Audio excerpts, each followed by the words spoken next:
Guys, luto tayo guys ng ginataang puso ng saging. Galing siya dito guys. Ayan. Puso yan, di ba? So, ito siya ngayon. Ginawa ko. Ayan. Ginisa ko muna ito ng yung karne. Tapos, ito siya. Pinakulaan ko na siya para lumambot na siya. Ito na yung puso. Then, medyo malambot na to, ang karne natin, mixture of ano to siya. Pork saka chicken skin. Guys. Ito yung ano, unang gata ba to? Yan. Ay, pangalawang gata pala to. Nililipat natin ito ngayon dito. Pinakuluan na to. Yan.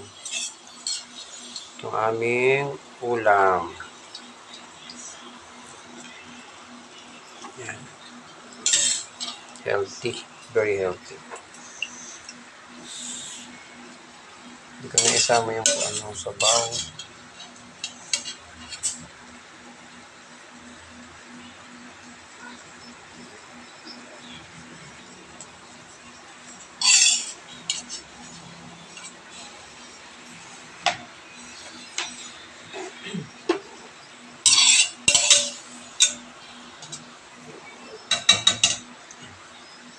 Yan, anuin mo nga muna to, yan. Uy! Anuin mo yung tira o sayang? Ano siya, guys? Kalambutin muna natin ito. Yan.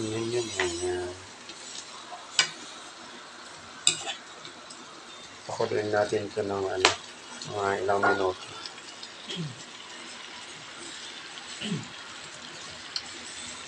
Medyo may lasa niya kasi tinimplang ko na itong ano, bago ko siya pinakuluan. Yan. Kaya lang natin lumambot pa lalo yung karne. Pwede siya hilaw.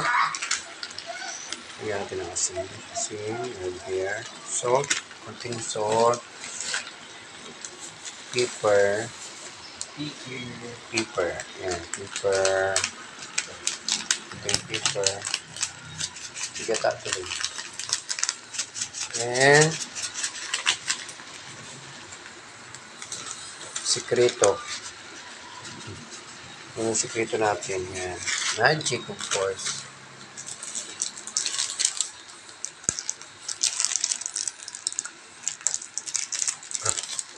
Ito yung ano, monosodium. Glutamate. Yan. Ano siya guys, pag medyo matuyo na itong ating pangalawang gata, maraming karne. Pag medyo matuyo na yan, saka natin ito siya ilagay. Pinali. Ito yung purong gata. Yan siya.